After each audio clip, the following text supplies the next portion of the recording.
Skylar, fall camp this past week, before we get into segment one, uh, you know, obviously number one story, Boo Carter back on the field.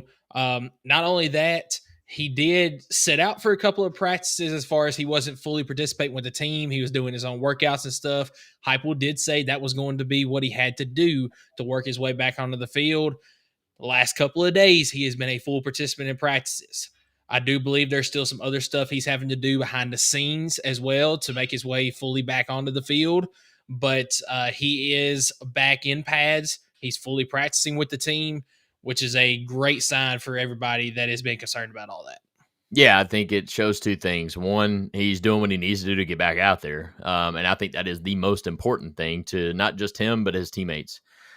Two, I think it just shows how important he is to the team. So I love to see it. He is too valuable to be sitting on the sidelines when he needs to be getting every rep possible, especially if there's a chance we're going to see him on both sides, which I do think there is. And we're going to talk about just that because I think, in my opinion, the second biggest take from fall camp so far is injuries, especially in the wide receiver room. It's been every day, every other day now that we hear that somebody else is sitting out or taking it easy or non-contact jersey or XYZ. And it's not really what you need to see from a young group in the wide receivers. I don't know, Michael, what's your take? Yeah, I mean, it is a little bit concerning. You got Mike Matthews sat out a couple of practices with an injury. Chris Brazzell hasn't been a participant through most of fall camp.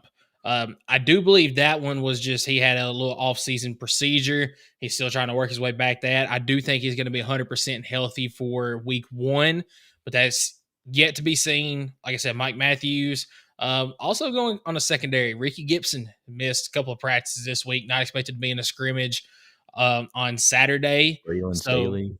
Yeah, Braylon Staley has also missed time. So the good news is about these injuries is nothing has come out saying that they're out for weeks. A lot of things, maybe some dinks, some bruises, some whatnot, but kind of has me questioning our strength and conditioning coach. Like, come on, man. Like, we can't be having these hurt style of injuries. You know what I mean? Like, and maybe they're just being careful because they don't want to overdo it before the season. And I get that.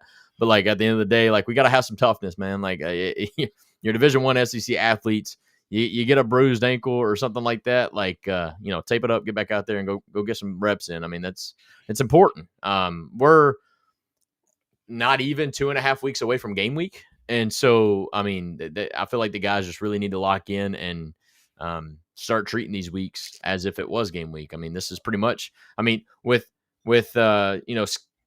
scrimmages tomorrow and not tomorrow, Saturday and at the day of this recording, Thursday night, Saturday and next week, they can kind of have like their own mock game week type practices, which I'm sure they're doing. So, no, I mean, I think that's my biggest take. Boo Carter coming back, to me, it's important, yes, but like I kind of had a feeling that that's exactly what was going to happen.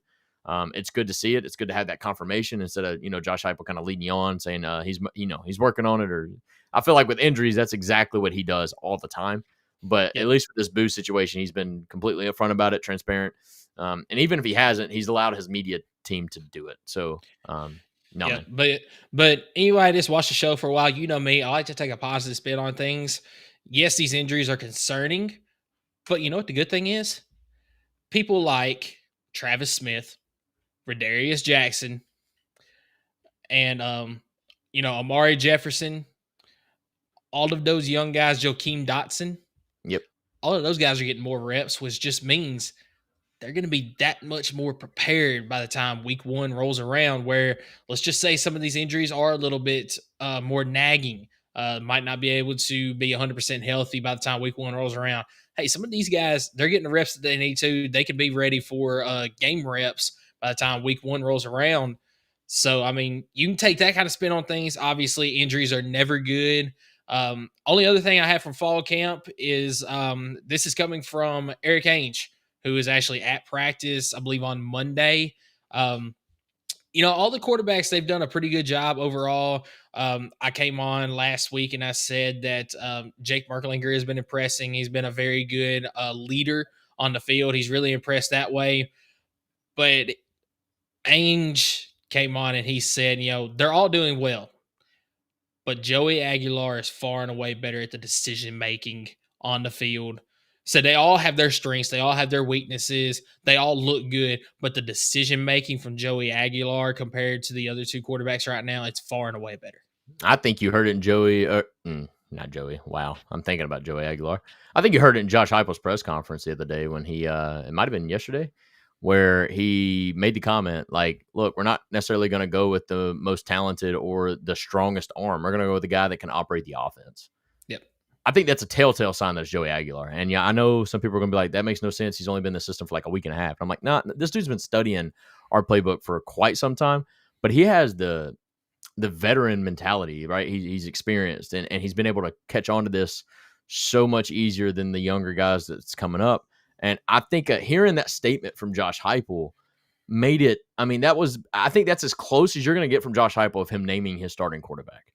That you're going to get out of Josh. And I think that made it very clear. And I've been on this train literally since the beginning. I thought Joey Aguilar was going to run with it. And it does sound like it's far and away. So not a surprise to me. But at this point, let's ride. Like, let's get this guy like starting reps nonstop.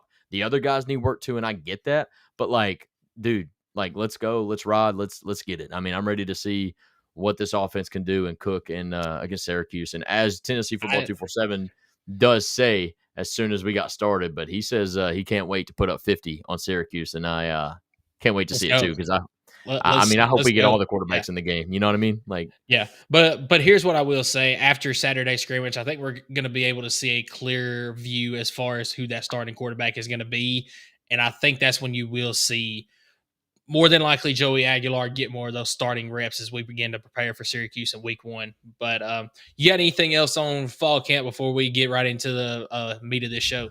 No, I love that. Ronnie Gardner's giving some compliments out. If you paid attention on that, and he's not a guy to give out compliments. He does not. No. So to hear him do that is kind of refreshing. And one position group that's stable is the running backs group. Man, I'm expecting high things out of that running back stable, and I think we're going to get that. Really, really excited about Deshaun Bishop taking that next step forward.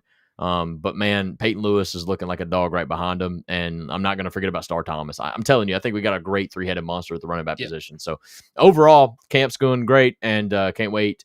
I not only the scrimmage this weekend, but I will get to witness my very first practice on Monday. So I cannot wait to take some notes down, maybe see some VFLs, and get to report that back to you guys on Thursday next week.